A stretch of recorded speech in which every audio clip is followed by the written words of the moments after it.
like way younger than me too. We're going again. All right.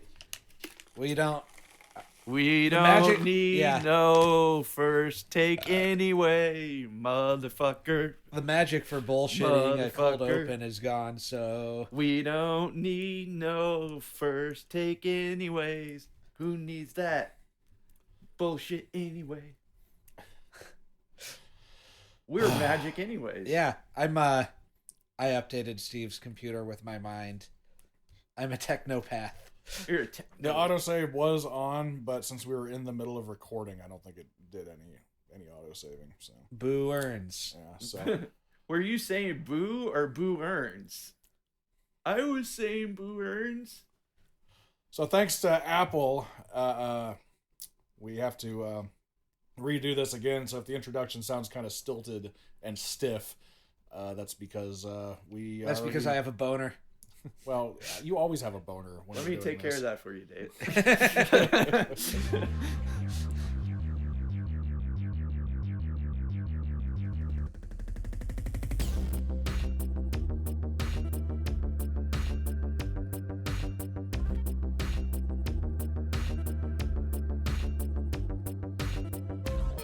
So anyway, welcome again to Side 1, Side B. I'm Steve. I'm Dave. And I'm, what did I say before? 3-inch Sean. Oh yeah, because I was in the pool. Yeah, you're in the pool because it's 40, but you have shrinkage because it's 40 degrees out. Oh, yeah. That's what the joke we made was, but you'll never hear it come up organically now because it's gone like tears in the rain. Lost to the mists of time. But Record store day though, you got some cool shit. yeah, Yeah, we talked about record store day. Yeah, I went. Yeah, it was like 30 degrees when I went downtown. It was fucking cold, and I was in the shadow of the building for the first 40 minutes waiting in line. Yeah. Then we talked about if we ever do a show on the road, Kansas City would be cool, and I agree. And we talked about sharing beds.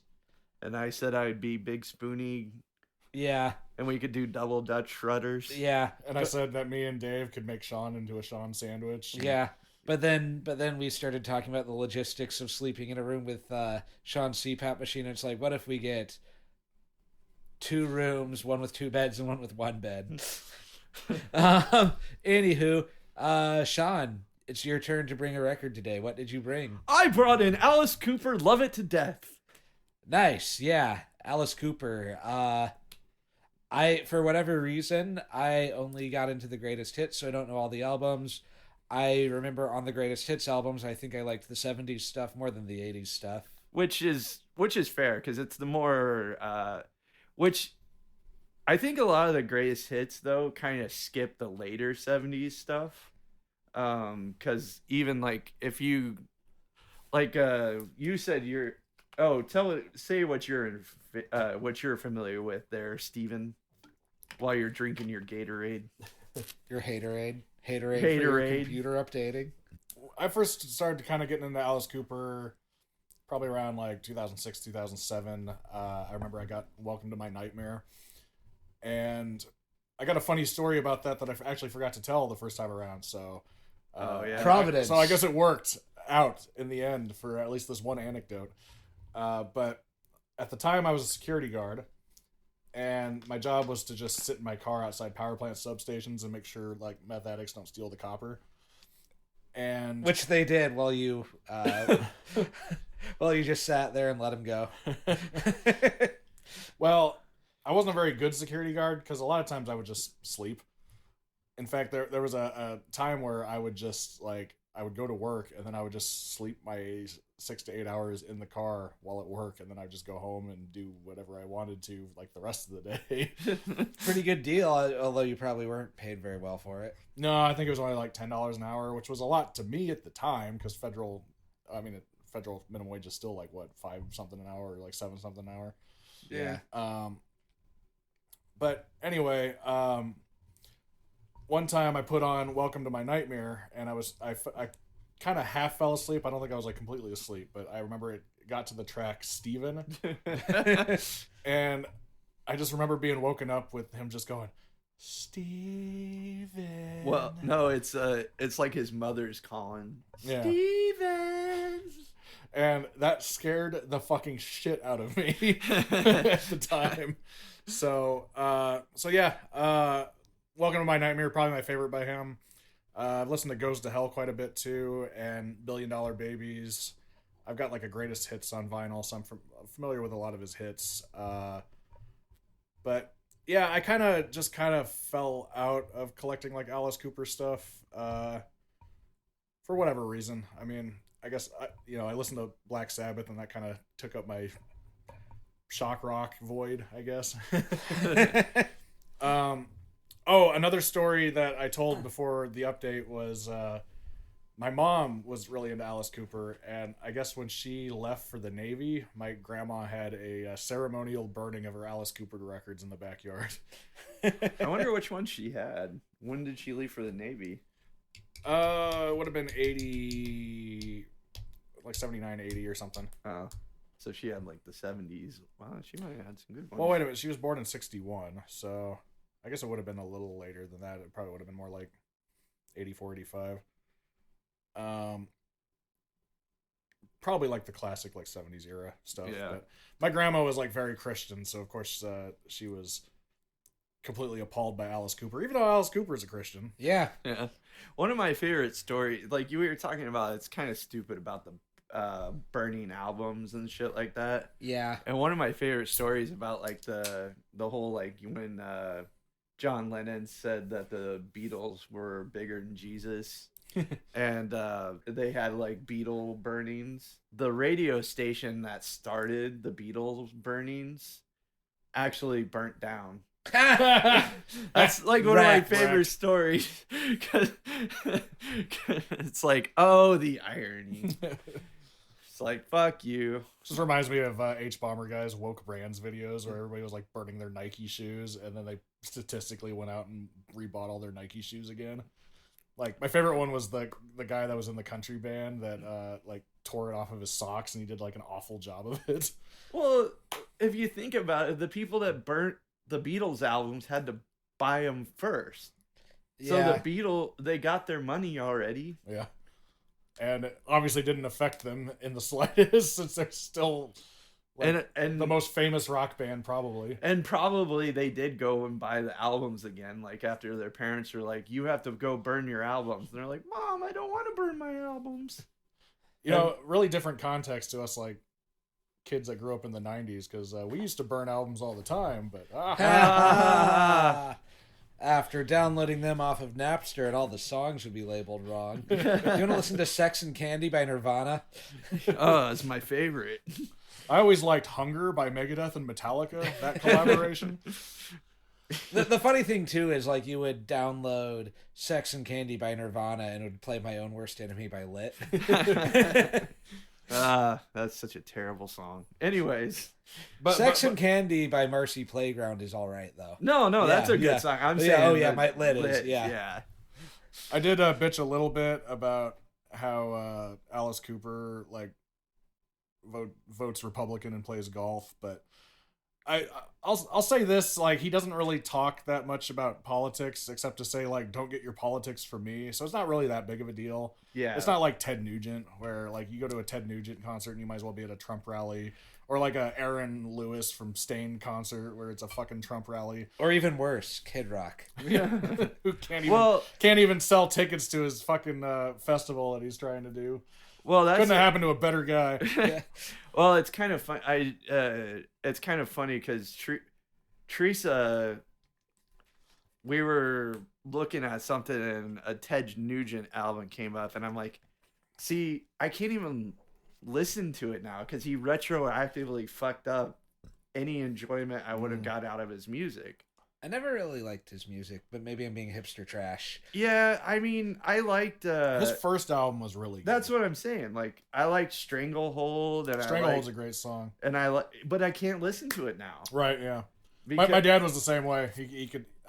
He had his first album in his collection. He told me like never fucking listen to it though. Yeah, because I can't listen. I don't have it, but like when Stranglehold would come on the radio back in the day, I would be like, "Oh, you got me in a stranglehold now, baby."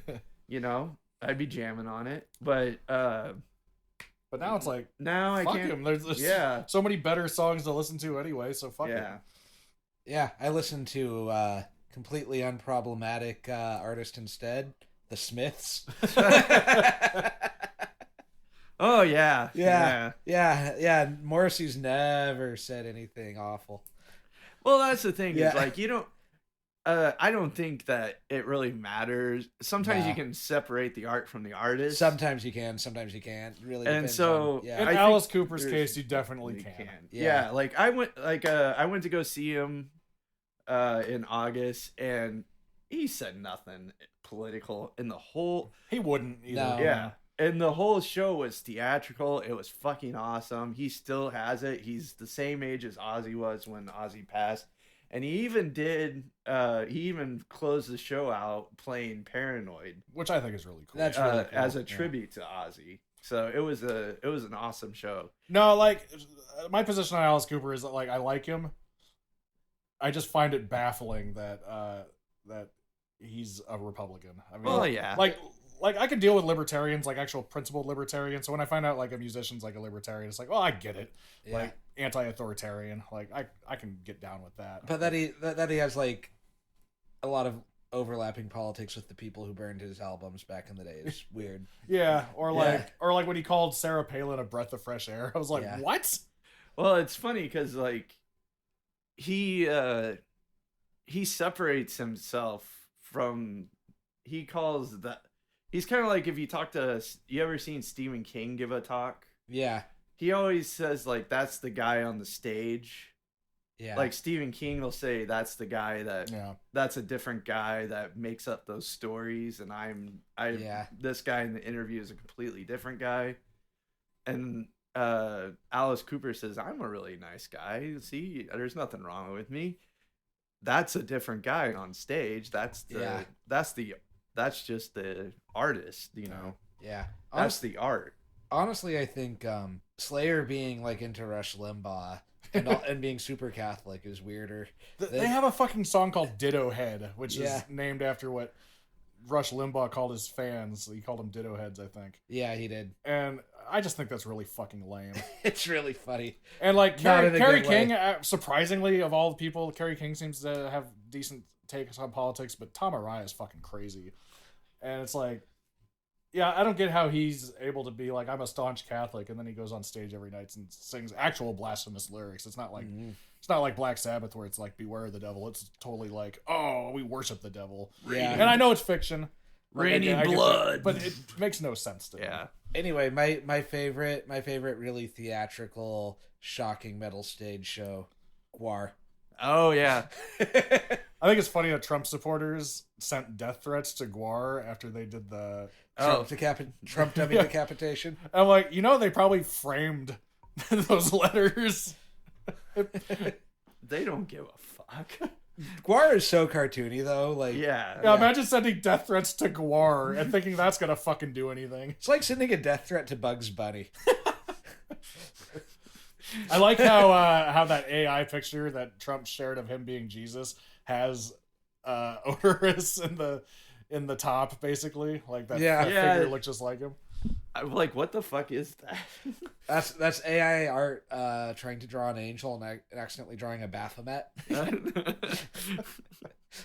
Satan! Certain. And I also think like Alice Cooper here in the 21st century seems kind of quaint, but like back in the day, like he was like legitimately shocking Yeah. Yeah. to people. Because he did like I was saying, he did in the one that got deleted. He used to do beheadings. He used to hang himself. He does like he still does that stuff now. Like Yeah. Cross-dressing used to be a lot more shocking to normal Yeah. people too. And so all that stuff would freak people out. And the big incident that got them famous was the chicken incident, where because Alice Cooper is from Detroit, he didn't realize that chickens can't fly. So someone threw a chicken on stage and he threw it out into the crowd, and he thought it would fly away, and it just flew into the crowd and it got ripped to shreds. See, that was shocking. That was shocking on the audience's part, not the band's part. Yeah, and so like Ozzy was biting the heads off of doves and bats. Like Yeah. that was more shocking than. And so, but this was before Ozzy did that, though. And yeah, then, it was. And then, because that was like in 1969 when he did that. Yeah. And that was before he recorded this album. They recorded this album, "Love It to Death." Yeah, because I don't think Ozzy's was until the 80s. Yeah, and like the Dove thing was literally in a record executive's like suite. Yeah, that I know. I remember that story because like they said, "Do you got to do something shocking?" So there was like some doves there for some reason, and so he went, grabbed one of the doves and started petting it, like sat in this woman's lap and like started petting the dove. Was it a pet? It was like a pet or something, and like he went and ripped his head off. I think it's funny because the record executive said he would never work in this town again, and then the first single off his first record like went so high up there that they couldn't ignore him. Yeah. So they're basically just like, fine. So "Love It to Death," Alice Cooper's third album. So it was Alice Cooper the band, not Alice Cooper the single person, because the first 5 albums were the band. Yeah, Welcome to My Nightmare was a solo album. It was the first solo album because originally it was a band that was named Alice Cooper, and then he adopted the name Alice Cooper. Right. Yeah. And so the first album was "Pretty's for You." The second album's "Easy Action," and they were more prog rock for the first 2 albums, in my opinion, because I've heard them and they're a little different than. Well, wasn't it Frank? You said in the first half, wasn't it Frank Zappa that discovered them? Yeah, Frank Zappa discovered them, and they would have like songs that would have like 15 different changes, and he would listen. Like Frank Zappa would listen to it and he'd be like, "I just don't get it. I like it, but I don't get it." Imagine baffling Frank Zappa. And I know, like Frank Zappa, Mothers of Invention, Frank Zappa, and so Susie Cream Cheese, this is your conscience speaking. Wasn't he the one that also discovered Captain Beefheart? Yes. Yeah. And this magical band. And so I think "Love It to Death" is like the first album where they really found their sound. It's more like a garage rock type sound. Yes, right? and it's this one's the more indie sounding album. Like when they started to sound a little bit more indie and like started to sound cohesive and together. Cause like "Pretty's for You," it sounds good, but it does sound a little prog rocky, a little discombobulated. "Easy Action's a little bit more in the pocket. They got it a little bit better, but this one I think they really found their sound, and they really found their like what they were going for, and that's kind of where they moved on, like how they started moving forward, because their next album was "Killer," which is even more like in the pocket, because then they went to "Billion Dollar Babies," and then "Muscles of Love," which was their final album. Yeah, "Muscles of Love." Great fucking title. Before "Welcome to My Nightmare," which was "Muscles of Love" was the final album of the band. And then this is the first album that was produced by Bob Ezrin. I did read that he brought back the original band, at least the ones that were still alive, for some recordings like more recently. That was the last album that he released. They came back to do this. That was the last album, Alice Cooper's Revenge. Yeah, so from "Muscles to Love" to last year, Alice Cooper's Revenge, they had done like songs periodically on his albums, but they hadn't done they did a full length album for Alice Cooper's Revenge, the remaining members. From what I understand, it wasn't like a particularly bad breakup or anything, was it? No, he it was amicable, like, but I think some of the members were kind of like, well, we would have went with you on it, but I think Did he just decide he wanted to change a pace? Or? yeah, because if you listen to Muscles of Love to Welcome to My Nightmare, there is a big sound difference. Yeah, because Welcome to My Nightmare is a lot more theatrical, I remember. Yeah. And I think he wanted more flexibility kind of thing. Because he does go for like a bigger sound. Yeah. And that was kind of where it was heading, really. And they say they would have went with him, but from what I understand, they were saying they wanted to go back to being more of a straightforward rock band and cut out the theatrics, and he wanted to go further into the theatrics. Yeah. And so Welcome to My Nightmare was like that statement where he went into a full concept album. Love It to Death is not a concept album. It's still like a singles album, but it does have some sort of a cohesiveness to it, and it's a little bit more cohesive. And it's like I said, it's like they finally kind of found the sound they were going for. Oh yeah, Dick Wagner actually played on a couple Kiss records when Ace Frehley didn't like show up, basically. Yeah. he played I think a guitar solo on the Destroyer album. So got to get that money. So yeah. And then the cover of this album, like I was saying in the other one, they went to like a thrift store and found a bunch of women's clothing. So I'm gonna show. This is like a repress that I have we're gonna listen to. That's one of the Rhino hi-fis, and then I have an original one, my original one, and I want you to see one of these covers is not like the other. See if you guys can see which one is not like the other. Well, the original says introducing their hit "I'm 18," which they decided not to put on the reissue. Oh, they edited out his arm going down his pants. Yeah. So mine is an original pressing. However, it's censored. They did release some that were uncensored, but they called them back and censored them because it looks like a dick is poking out of his cape. He did that on purpose to make it look like a dick was poking. Oh yeah, it's his finger. Okay. It's a thumb. It's like his thumb poking out of the cape. Amazing. That's what my grandma was freaking out about when But yeah, so it does look like he's just. They edited his arm out. It does just look like he's missing an arm because you don't really see it. Yeah. That looks weird and wrong. So they airbrushed his arm out of it. And yeah, I just wanted to show you guys that.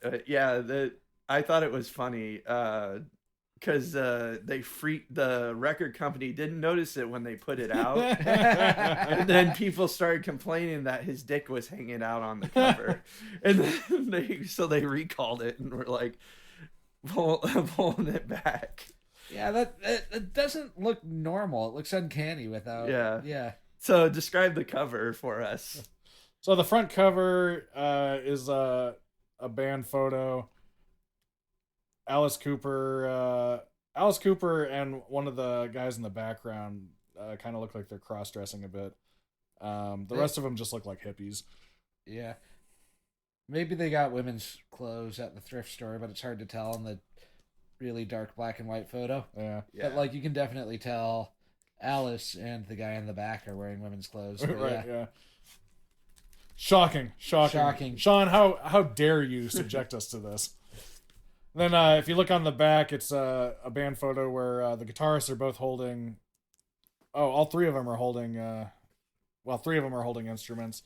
It looks like they all have SGs, which is the most evil of all Gibsons. They look like Satan horns. Yes, so just leaning into the whole evil thing.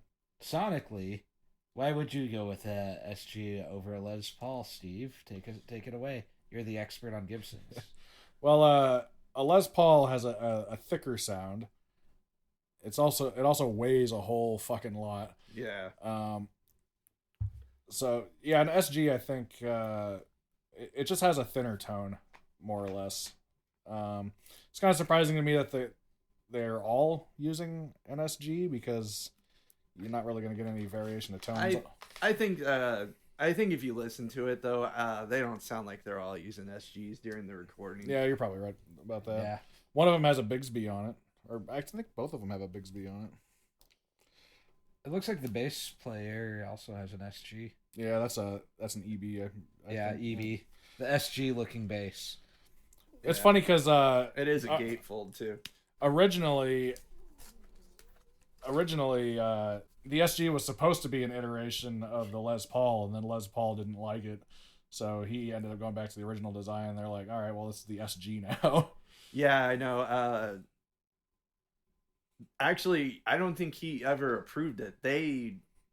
Gibson put that through and said it was a Les Paul, and he said no, it's not. Well, he said he didn't like it because when he was going up to the higher frets, he said the horn would get in the way, which I don't see personally, but as somebody that owns an SG and has played it a bunch. But I've also heard a conspiracy theory that he actually designed it, and during his divorce, he basically distanced himself from it so she couldn't get money from it. But I don't know if that'd be a dick move if it was true. But I have no way to know. I don't think I believe it. Yeah, because why wouldn't he use the SG later then? He clearly just liked the original design more. Yeah. The inside cover, when you open up the gatefold, is just a close up on. This looks like a charcoal drawing of Alice's eyes. Yeah.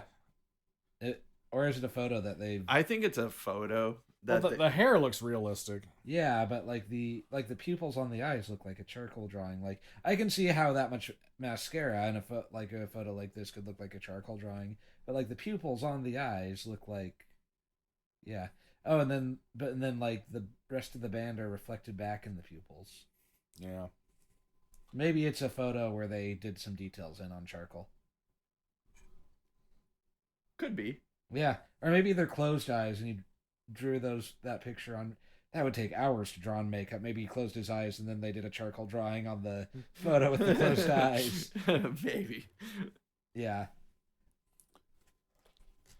Who knows? Who knows? Except it's probably been detailed in interviews. Oh, it probably has. And then, but I like looking at it closely and coming to this on my own. Yeah. Yeah, I remember.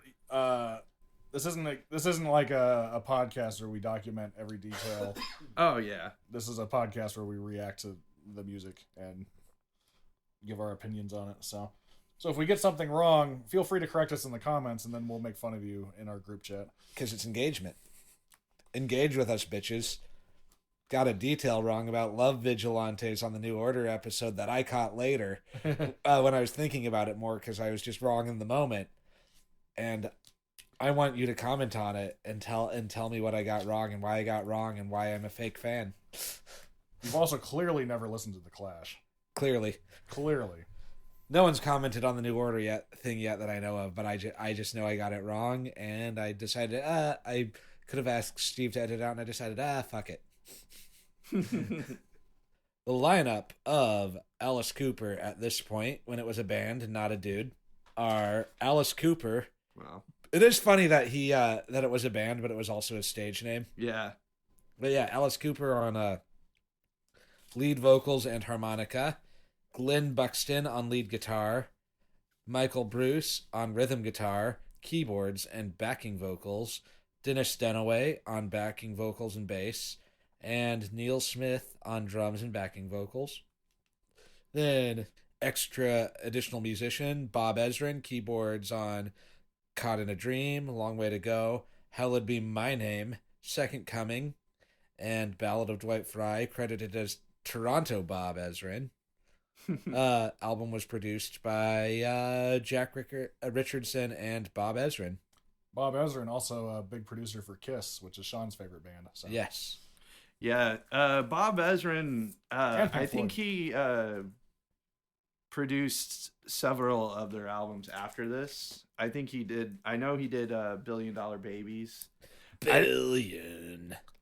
And Killer. I don't think he did Muscles of Love because I think the band felt like Bob Ezrin was getting too mixed up with them, and then or something like that. I can't remember. There was some conflict there, but I think they were kind of falling apart at that time, so they were just kind of using him as a scapegoat. Mm. So Yeah. Well, from what I recall, Bob Ezrin was very involved in production. Like, Yeah. basically became like another member of the band. Like anytime that he was involved in it. yeah, He worked with Lou Reed and Peter Gabriel, who I both liked. Yeah. But he also worked with Aerosmith, who Yeah. sucks. but yeah, And Kiss, who was the best band ever. but he also Sean's favorite band.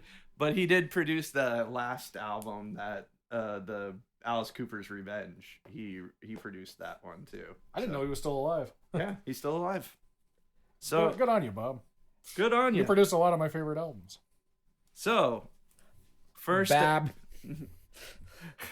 good on you, Bab. Bab. All right, first side we have Caught in a Dream, I'm 18, Long Way to Go, and Black Juju.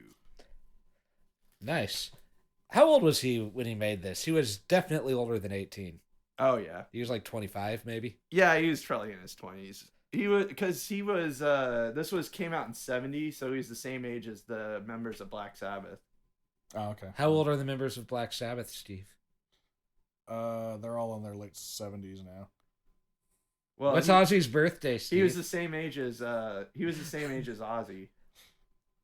Well, I think they were born in like 40, in the 40s. Yeah. 45 or something. Yeah. Okay, so I don't he know would have exactly. been. Yeah. He would have been. I was kind of hoping you would, but not because it would be funny to put you on the spot and have you know that. I actually think But I yeah. used to know that, but But you had to answer like a normal person. He's like, why are you asking me this stuff? Don't ask me these things. All right, we'll catch you. What's the line? That's for the end, Oh. peasant. All right. Do. Fuck you. Do. Save before we have to do it again.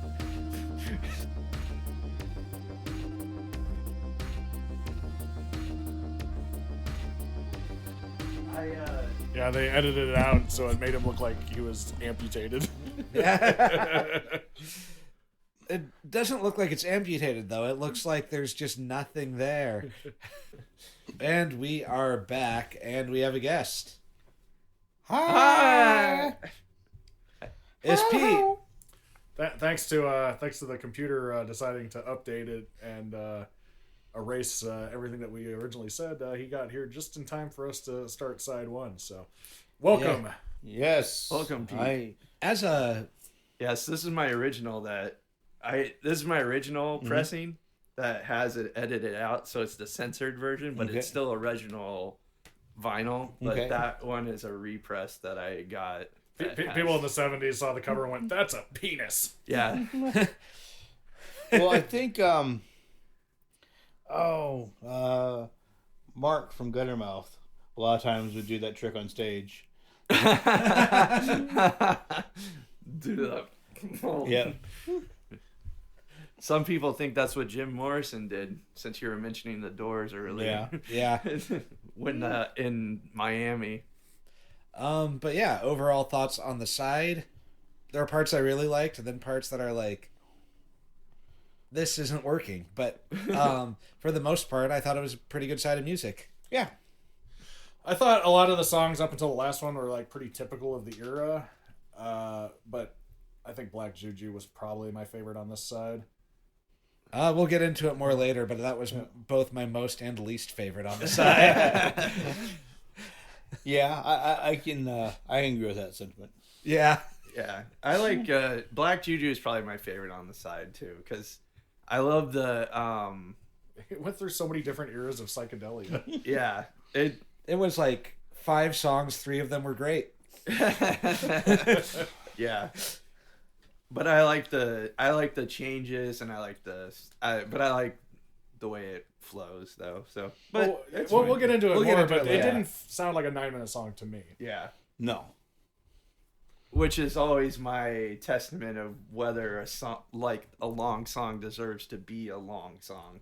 That makes sense. Yeah. You know, and part of it though, I think, is because like the intro took like what, probably 3 minutes to come in for actually really did anything. Yeah. Yeah. Yeah. In which case, it it's is almost like a different song at that point. Yeah. Yeah. But we're not talking about that song. No, we're not. Now. Now we're talking about Caught on a Dream. Caught in a Dream. Which is a pretty good, like, rockin' little opener. Yeah. It's fine. Bluesy rocker. Decent opener. It gets a little unfocused at the end. Yeah. But yeah. It's I was struggling to find things to say about it. The biggest thing I noticed is the hi-hat was really prominent. I suspect that might be more prominent on this release since it's the Rhino high fidelity version, and I remember thinking the hi-hat was really prominent during the Black Sabbath self-titled that you played for us a few weeks ago. Yeah. That we didn't do an episode on, that we just listened to as friends, because we do that sometimes. Yeah. What, we're friends? I didn't know that. but Of course we are, best buddy. but you know, and then you kind of summed it up. Is I struggle to really find something to write about it, and you know, it's the title's fitting because it seemed like a very kind of ethereal, kind of gentle song. Yeah. I mean, Yeah. you called it a rocker, and Well, no, it's like Like a boogie woogie rock and rocker roll song. Yeah, like Even kind of then- like what you were saying. It's typical of the era. Yeah. you know, I mean, and again, I enjoyed it fine, but yeah, it's not really all that memorable. Yeah. And then like we just listened to it, I'm literally struggling to remember what it sounded like now. Yeah. Caught in a dream. But it's really overshadowed by the next track, which is excellent. Yes. Yeah, I'm 18. Great choice for a single, too. Oh yeah. Well, yeah, I mean, it's kind of it's kind of the obvious hit. Yeah. Oh yeah. It's there. You're right. On this side, this is definitely the standout track. Yeah. I liked how snarly his vocals were. I like how it really does capture that uncertain feeling of, oh shit, I'm an adult now, but I'm not Yeah. sure what that means. I like that church organ, like kind of like sustained chord, almost drone thing at the end. Yeah. What I like about it is, so a lot of my upbringing was with, you know, the more dangerous songs were the the fast rockers and everything like that, and this was just sinister and slow and just, you know, like it almost you can almost feel someone like prowling on the street, Yeah. literally. And as much of a Sex Pistols fan as I'm not, I completely understand why Johnny Rotten miming to this. You know, I mean, I can literally picture it in my head how you would have done it, especially as like a 17 or 18-year-old kid or whatever he was. I mean, I can totally see that. Yeah, getting him hired in the band. Yeah, Yep. basically, yeah. I was actually familiar with the song through Anthrax because they covered it on their first album. And I guess their original singer really wanted to do this song and the rest of the band didn't. But otherwise, I pretty much had the same things to say as the rest of you guys. I really like the snarly delivery on it. I think Pete was right about it having like kind of a menacing quality to it. Mm-hmm. Kind of reminds me of like when we went to Broncos before the show the other night, and Wyatt was just like, I still get like this sense of anxiety when I'm around teenagers. Yeah. Well, and I think like because he's like the lyrics are like, I'm 18 and I like it. I'm 18 and I love it. I like it. I love it. It's like I do he remember. likes. It's like he likes being in it all, but it's also like it's that sense of Yeah, but all the lyrics before then are about like how like uncertain certain, and So he's doing that dichotomy of I'm actually curious how old Alice Cooper was in 71. he had to have been Come on, Vince. How old in were his you? like mid-20s You would think. because he was born in 42, I think. 48. Oh, 48. So 23. Yeah. So pretty young. Fuck me. Dude, this makes me feel old. Yeah. I do remember when I was around that age and remember thinking it's going to be great to finally be an adult. Yeah. And then I became an adult and I'm like, fuck it, go back. Although when you are 23, 18 feels far away. True. Yeah. Yeah. Yeah. Now it feels really far away. Yeah. But, you know, it's... The other thing is... I still have this image in my head always of... For the first time in my life, I'm 18 and I can say, fuck you! From SLC Punk. I mean, I had to show that to Edison.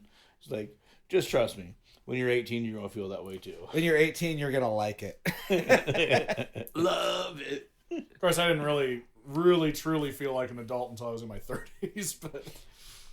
Yeah. I'm almost 49 and I still feel like a kid. There are times where I'm like, oh shit, I'm in charge. It's like, who's in charge? Who's in charge? Oh, fuck, it's me.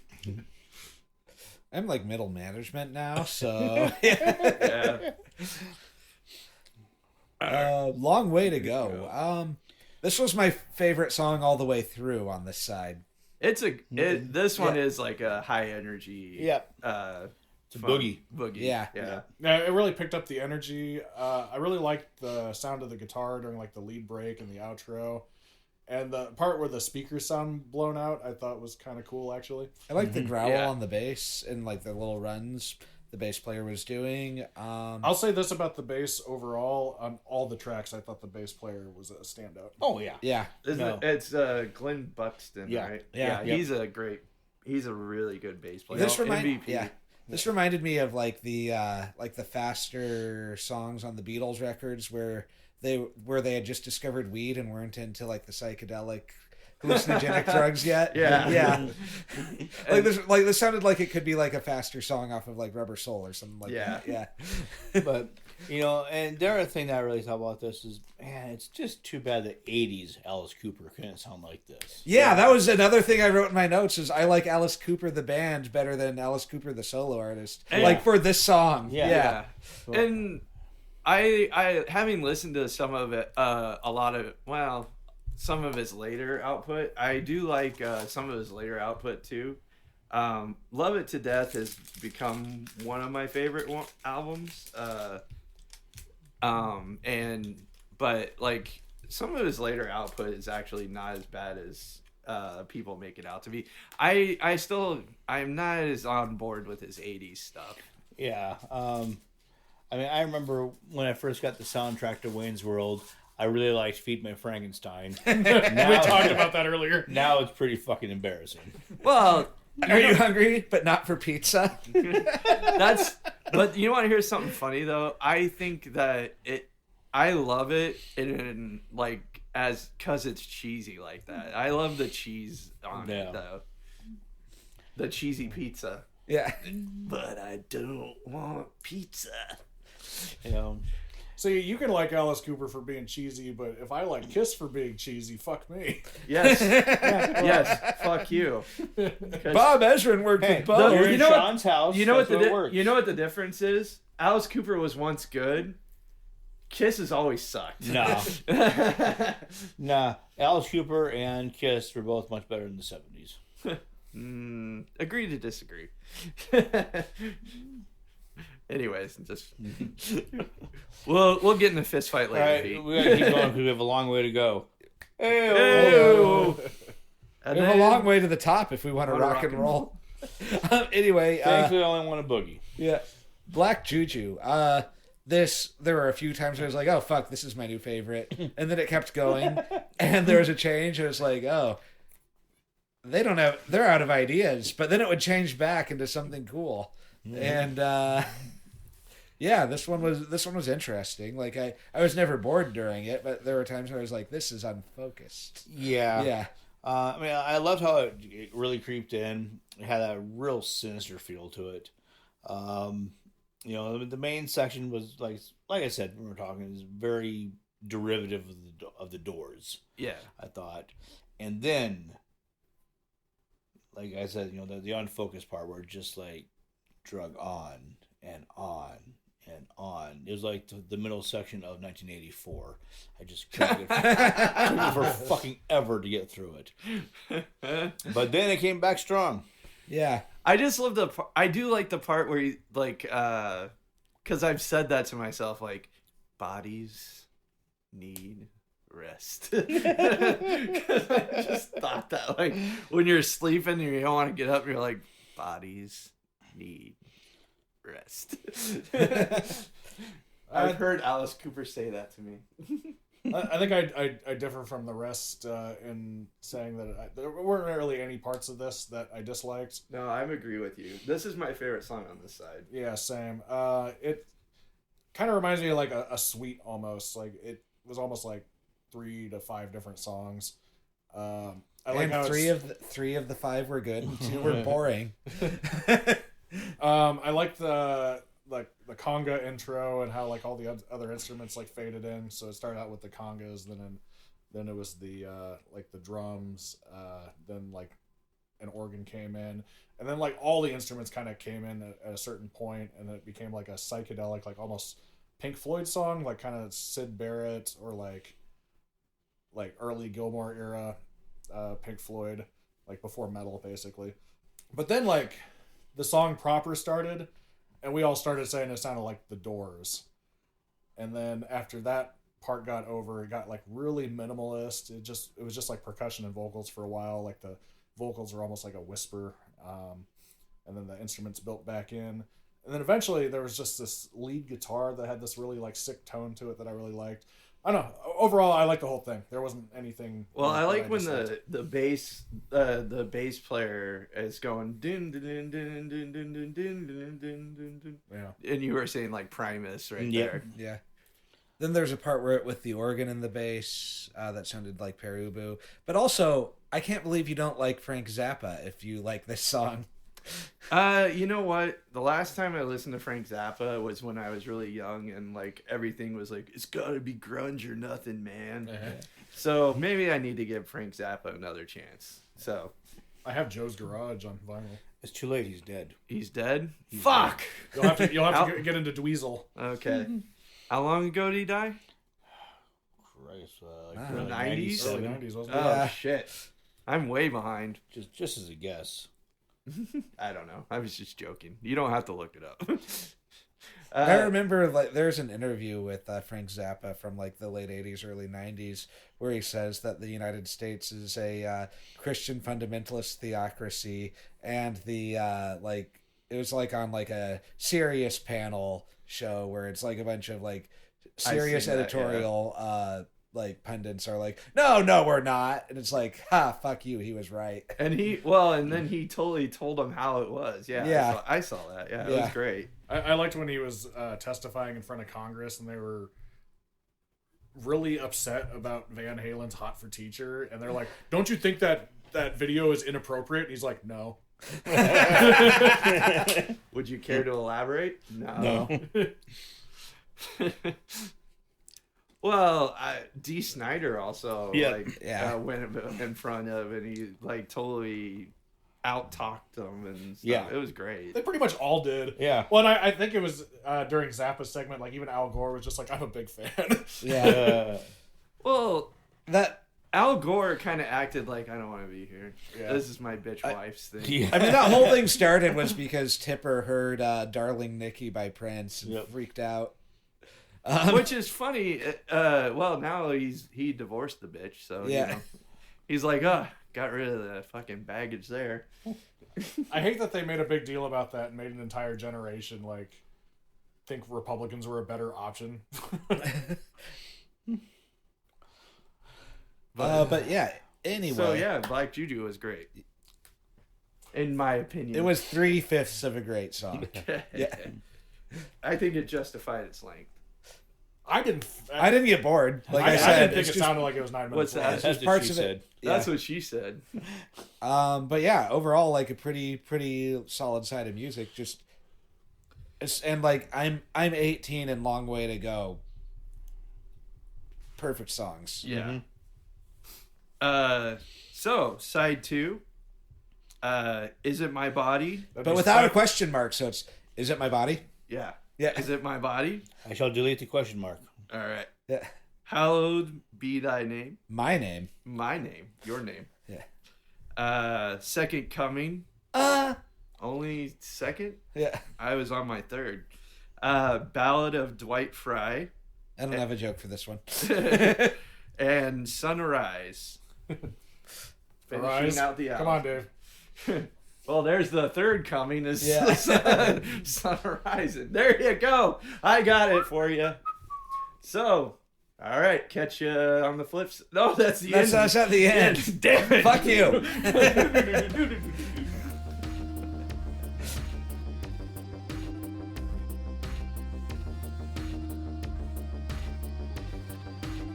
I'll say See these colors, big beautiful colors, not like no colors you've ever seen. I'll say this since we're recording now, and I already said it to you guys, but I think it's funny that I'm wearing an Alice in Chains shirt for this Alice Cooper review. Because when I was like a little kid, I used to think that Alice in Chains was Alice Cooper's band before he went solo. This sounds nothing like Alice in Chains. Nope. Nope. He was in chains before he broke free. Freed Just- from bondage. Just like I used to think that the guys from Kiss were Metallica because the giant silver suits made me think metallic. Ah. Like, yeah. Wow, you were a dumb kid. Hey, we were all thinking it. Yeah. This side of music, though, is pretty interesting. I think my two favorite songs on the first side, I think, were stronger than this side. But I think, like, cohesively, this was like a better and more consistent side of music than the first one. I think I agree. Yeah, I can hear that. Yeah, I think I like this side better, just because of like you said, it has my favorite song on this side, and we'll get there. And it's actually a surprise theme. Like last three songs are like a surprise theme or concept. Yeah. I wondered.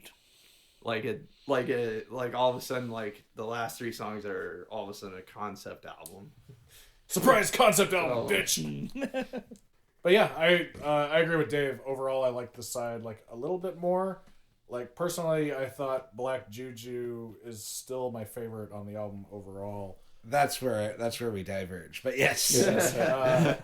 But this side seemed to be more consistent to me, and it had a lot more interesting moments. I felt like. Yeah. I felt like the long experimental song that changed a lot on this side was better than Black Juju. It knew what it was doing more than Black Juju. But yeah. I can hear that knew more or knew what it was doing. I don't necessarily agree that was all good choices. Agree to disagree. No, I'm just kidding. Just mess. Say it again. Say Say it it again, to- Sean. Say it to my face, motherfucker. I did. Kind of, yeah. Okay. All right. Track by track. Is it my body? It was a question in the song, but there isn't a question mark in the title. So, is it my body? Yes, it was his body that I wanted. So, when the song first came in, there was this back and forth interplay between guitar and bass that I fucking loved. Yeah, that was good. Yeah, It reminded me of what we did with Your Dry Wedding is Boring. Yeah. Yeah. And there's like a sleazy ass guitar riff too. Mm-hmm. Hmm. Yeah. It's a great side opener. It is. Yeah. You know, I mean, actually, they probably could have opened side A with this. Yeah, better opener than Yeah, better out. Yeah, Yeah. I agree with God, that. Better yeah. out. Yeah. they should have talked to us. yeah. Where were we in 1971? Fuck. I was an egg. Yeah. I wasn't a sperm yet, though. Yeah. Yeah. Blimey. I think actually for all of us. Yeah. And but what I related to was on the guitar solo. It was just screechy. It was like right in your ear. Yeah, I it thought was that a too. fuck you guitar solo. I love the fuck you guitar solo while the rhythm guitar went back to like the intro riff though too. Like that was Yeah. Yeah. that was fucking cool. Yeah. Yeah. Yeah, the screaming guitar leads on this one I thought really made it. I can also hear the use of the Bigsby. Like the Bigsby's got its own like trem sound, I think. Right. Yeah. Yeah. I also Because think that the thumpy bass was really good in this, and I really like that like groovy part, like before like everything came in. Mm-hmm. Mhm. Yep. Yeah. Great opener. And I also kind of feel like it kind of goes with I'm 18 in a sense because it seems like somebody that's trying to figure out themselves. Yeah. Yeah. Yeah, like trying to figure out like what it is about him that someone likes. Like, what is it his personality or is it like Honestly, just based on the discussion we've had here in like the last 2 minutes, they should have figured that shit out in 1971. That this should have been the album opener. Yeah, they should have. Yeah. We have so much more to say about what it. were they wrong? How? Yeah. Well, I can't even play the first song of side one in my head now. Yeah. So, Like it's gone. Yeah. I can because I've heard it before a lot. So Like Tears in the Rain. This album has nothing to do with Blade Runner. I'm just going to keep referencing that speech. We're not listening to Gary Newman. Not yet. Not yet, yeah. How Would Be My Name. Worst Iron Maiden cover ever. I enjoyed this one. I'd say I want to play with an organ. Yeah. The church organ with like the chugging kind of proto punk guitar was really Yeah. cool. The drums. Yeah. And I like the percussive vocal delivery going along with the drums too. That was really cool. I thought his snarly delivery was especially noticeable on this one, like vocal wise. Yeah. Also really liked the guitar lead on this one, and then it had kind of a like I don't know surfy outro. I thought was kind of cool. Yeah. Well, I mean, and even the parts of it, like especially because the verse sections are very kind of organ heavy, and it reminded me a lot of the Age of Aquarius song, like the interesting part of that song, not the bad parts of that song. Yeah. that's a song that's like one interesting song with 4 bad songs. Yeah. But the thing that I really kind of pondered here is because the bass line had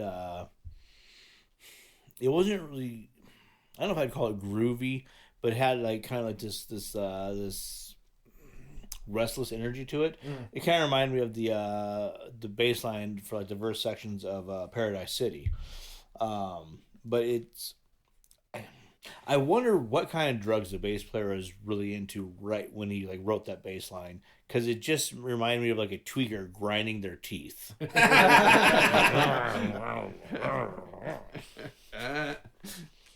I get the impression, since you keep comparing them to Guns N' Roses, that they probably sat around and listened to Alice Cooper a lot. Yeah, I heard a lot of GNR. Guns N' Roses were huge fans of Alice Cooper. Yeah. Well, most of my favorite metal bands cite him as an influence. So. Yeah. Yeah. And Kiss. Lick it's not his love pump, it's his thumb. Lick my love thumb. Lick his thumb My pump. I'm going Yeah. Lick his thumb pump. Next up, I think this Second Coming was my favorite on the side. Yeah, it was, and it's kind of like it's almost someone like seeing something, like seeing like having visions of bad dreams, or like having, because he talks about like going to hell and like is there like angels? I liked how it leaned into the religious imagery. Yeah, and this one is probably most religious imagery, almost like someone that's schizophrenic kind of thing. Well, I liked how it started with like that really like with that kind of quiet piano and like the really kind of timid vocal delivery. This was the only part on the album where the vocals sounded afraid. It could almost be like a prequel to Alice Cooper Goes to Hell in a sense, because that's a whole album about him going to hell. Well, yeah. Well, that album is actually the prequel to that album. Alice Cooper to Go to Hell is Welcome to My Nightmare. Well, yeah, because it's about Steven going to hell. Steven, why are you going to hell? Oh, lots of reasons. What I really liked about I listen to heavy metal. Of course I'm going to hell. You can go to hell. Go ahead. What I liked about Second Coming is it was somehow grandiose and simple at the same time. Yeah. There's not a lot of lyrics in it. No, but it had a very theatrical quality to it. Yeah. I could hear it being on the Rocky Horror soundtrack. Yeah. But it wasn't overly complicated either. They just really, I think, plays the dynamics more maybe.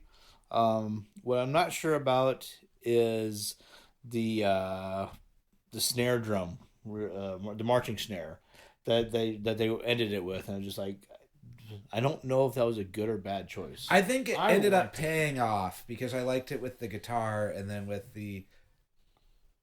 kind of slowly fading in with the piano riff that led into the next song.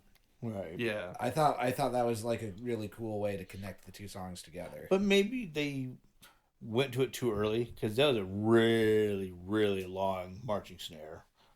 I mean, it felt like maybe 2 minutes worth of marching snare before it actually went to the next song. Yeah, I can see what you're talking about. Maybe they could have took that section just a little bit longer and then had the marching snare just a little bit shorter. Yeah. I really liked the menacing intro, like right before it like went minimalist with the vocals and piano and the percussion, and then it brought that like menacing energy back again once like all the instruments came back in. Personally, I liked the marching drums, so no complaints on that one from me. I won't tickle your belly just for saying that. I like the marching drums too, but I see what you mean. Like it could have been too long, but I think it's fine. Dave, what did you think of the marching drums? I think it would have been. It's probably a great part of the stage show, honestly. Yeah. Like I can see like a lot of like the length choices made with this being built around how they would do it live and So how they would move around in the percussion. Like, yeah. So I could tell you what would have happened in the stage show next, but once we do the next song, I'll tell you. Okay, Ballad of Dwight Fry. A better use of a billion changes in a long song. Yeah. I love this is my favorite song on the album. And I like the little kid, Mommy, where's Daddy? Yeah. He's been gone for so long. when Pete said moral oral. Yeah. I didn't hate it. I really liked the fade in. Yeah. I thought that was actually classy. Yeah. And I really like the bass tone.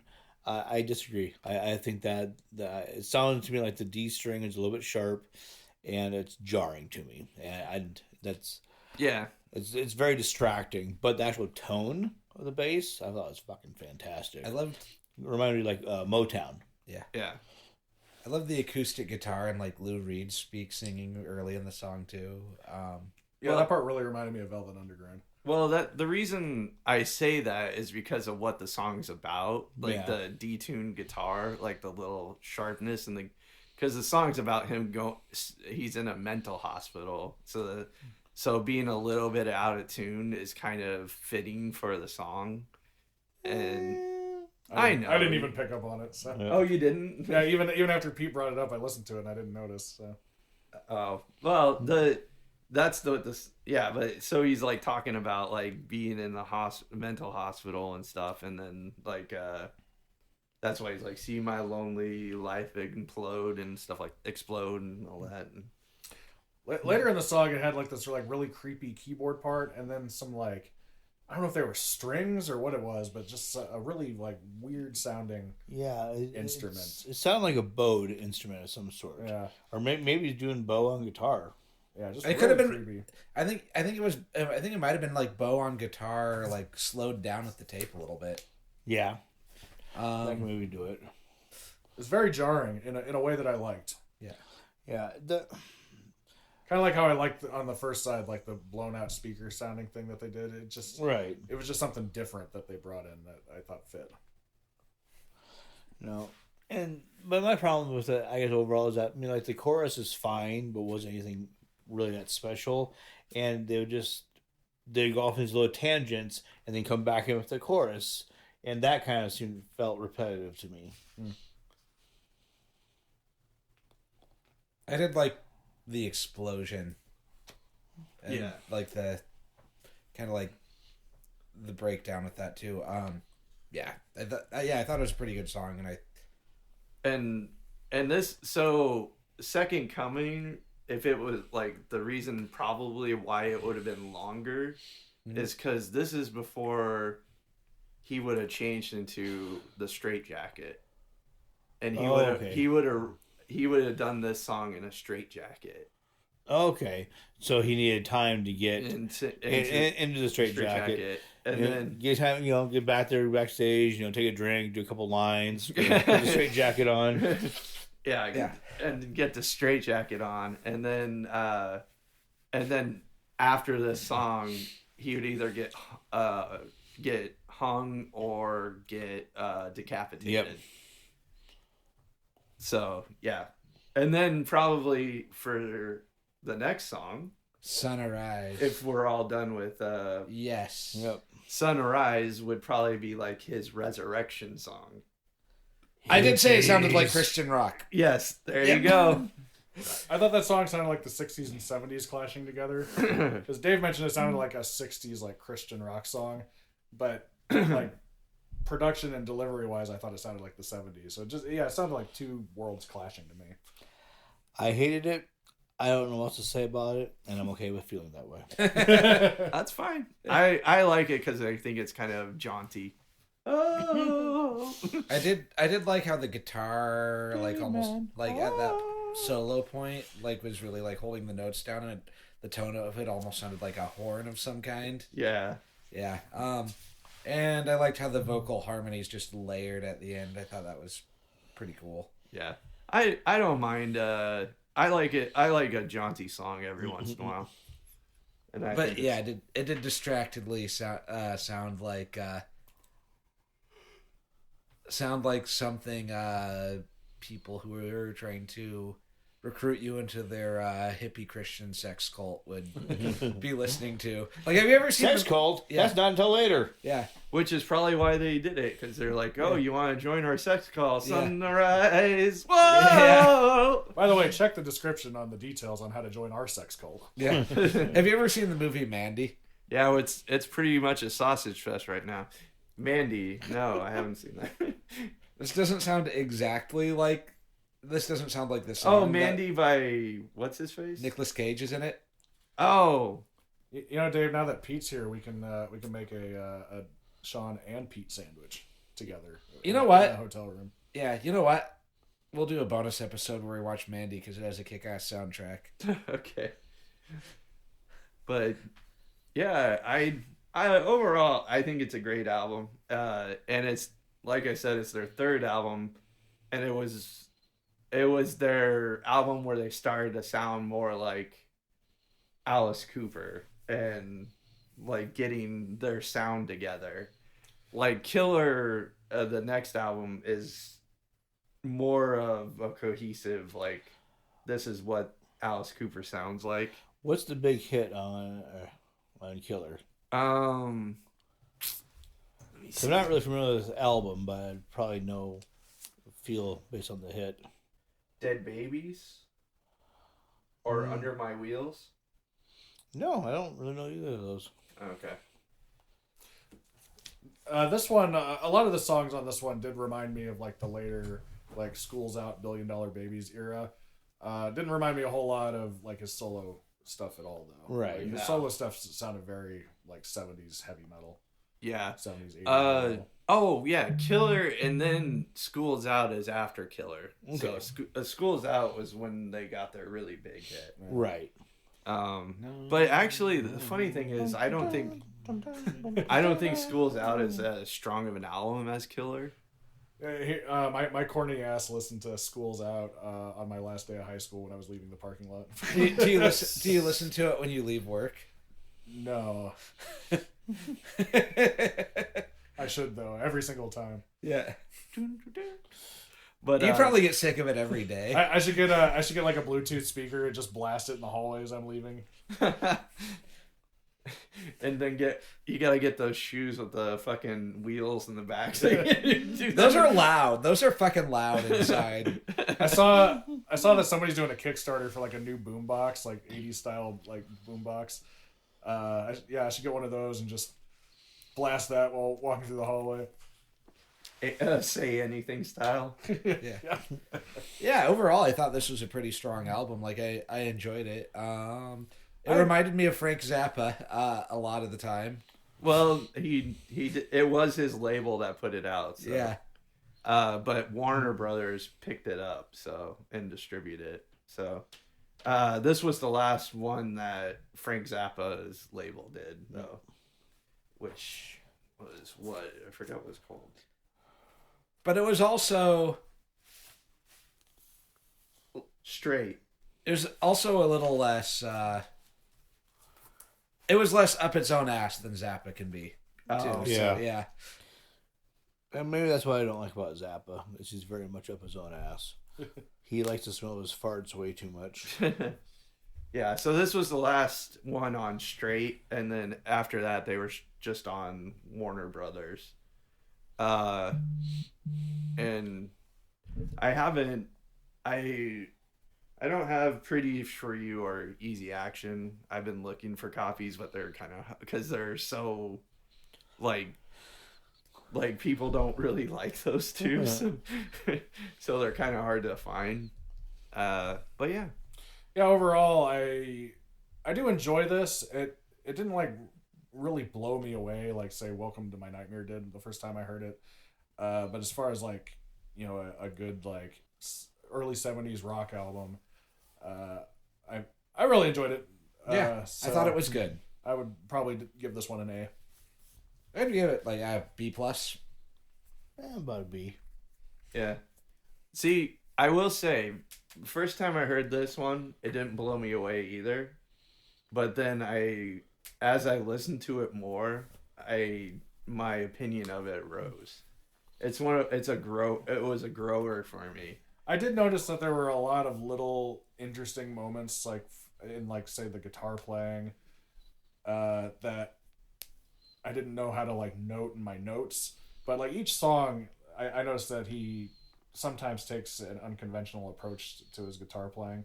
Yeah. Like the bass playing overall, I think held down the whole thing. I really liked the bass playing on this album. Yep. And the drummer did some like really good fills all throughout the whole thing. So the instrumentation is all great. Alice Cooper, I think, has a great voice. Yes. Like his snarly voice is great. His sincere voice is great. So yeah, just I would probably listen to another album before I'd listen to this one. But that's like you said, this is probably the one that sounded the most like the band. The first one that sounded the most like the band. Yeah, and that's kind of why I brought this one instead of, because I kind of debated between this one and Killer, because Killer is the one where it kind of was more, but I felt like Love It to Death was like where they were a little bit more indie. Still, they still had that indie spirit. I haven't heard the two previous albums, but I'm guessing there were still elements of the early version of the band in this one, since there were so many like psychedelic moments. Yeah, there's still a little bit, but I think this one just has like some more moments that are kind of like it's a band writing songs, and then Killer sounds much more polished. Yeah. You know, and sometimes, you know, you want to find a band in that sweet spot. Like, Yeah. a lot of people disagree with me, but I still think that when it comes like in terms of songwriting, and Justice for All is the best Metallica album. Because, I agree with you on that. because they're still, you know, they're at that point where songwriting wise, where the they're production's fucking awful though. yeah, but they're still early enough that they're still hungry, they're still aggressive, but they matured enough that they could flesh things out more. Yeah. I really hate that they won't let anybody remix it. Like Lars has said, like, oh, you know, that's just part of the history, so, you know, we're not going to change it. I'm like, fuck you, remix it. When you did that big-ass box set, you should have done a fucking remix on it. Mm-hmm. It doesn't have to replace the original version. Like someone else already did a remix. I might as well do an official one. Yeah, seriously. And, you know, and then Megadeth was Rest in Peace, that same spot. Right. And so I see what you're saying, that this is kind of like that apex. You know, so maybe Killers is their Black album. Well, I think Killer and like actually probably their apex is probably like $1 Billion Babies, because that one's fucking like that's like great. I think that comparison would make more sense. Yeah, True. Like that's a great song. Album wise, I'm kind of iffy on it. yeah, I like the whole album was great. But I was thinking if a good entry point for Dave because he is like, I've only heard the hits. I haven't heard any albums. Yeah. I thought this would be a great entry point for Dave. Yeah, I think Dave would like Welcome to My Nightmare a lot, but I think this is more his style. Okay, yeah. I think you'd like $1 Billion Babies, and I think you'd like Killer too. I do like the song $1 Billion Babies a lot. Yeah. $1 Billion Babies is a really good album. Yeah, that's my favorite Cooper song. Oh yeah, $1 Billion Babies is a great fucking song. I think it's funny he releases Elected as a single every election cycle. I want to be elected! That's just smart. Yeah. And he, quote, runs for president. Yeah. He just takes it more seriously. I'd vote for President Alice Cooper. Yeah. $1 billion. Even though he's a Republican. Dollar Bobbies. Bobby is my dog. Yeah. But he's got some. Yeah. Down, down, down. John, have you listened to Welcome to My Nightmare? I haven't listened to the sequel one. I've heard it might be a candidate for the bad album season if you're looking for some. See, that's the thing is, like, my friend says it's actually really good, who's like, but he's also, like, a major Alice Cooper fan. Well, that's like me. This is like somebody asking me what's the worst Black Sabbath album. I'd be like, oh, there's not one. What is the worst Black Sabbath album? Because there is one. And if you Technical Ecstasy, I would probably choose as the worst one for me personally. There, you can make arguments for other ones though.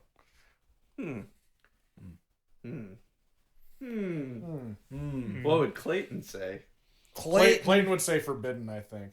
I also probably would have agreed until they remixed it. The latest remix that they did. And I'm actually bringing that one in for the bad album season. So I'm going to make you guys listen to the remix version without having to heard the original. And then me and Clayton who have heard the original and the remix. It'll be like a check and balance. I don't know. Black Sabbath, those dinosaurs. Anyway, can we wrap this up so I can fart? Or you could fart. Fart on mic. Fart on mic. Fart on mic. Fart on mic. That was a quiet one. Now we're stuck with it. Anyway, catch you on the flip side. Flip it, bitches. Catch you on the fart side.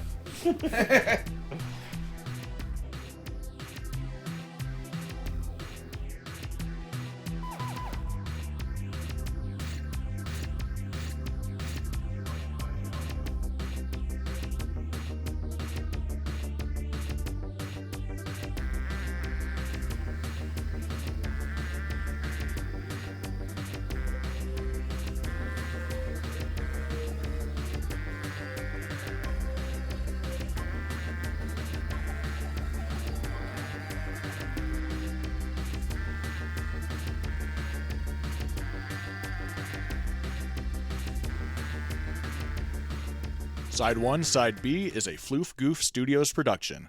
Head on over to killrockmusic.com, that's KILRAVOCK music.com, to check out our post-punk band, The Alliterates, and Steve's solo project, Killrock. You can also check out Steve and Dave's experimental project, Lucid Fugue, where the theme song comes from, at lucidfugue.bandcamp.com. You can also check out Dave's old band, Gong Farmer, at gongfarmer.bandcamp.com, spelled GONGFERMOUR. You can find each of us on various social media platforms. Check out the description for more information. Thanks. Lick my love pump. This music really makes me hate the centralized bank. Sunday morning. All hail to Sean. All hell to Sean. Don't forget to subscribe to the official Doctor Who YouTube channel. Doctor Who. Hey, the TARDIS. What the hell was that? What the hell was that? What the fuck was that? Bluesky is German, yeah. Not really. No, they're from Minnesota. 1, 2,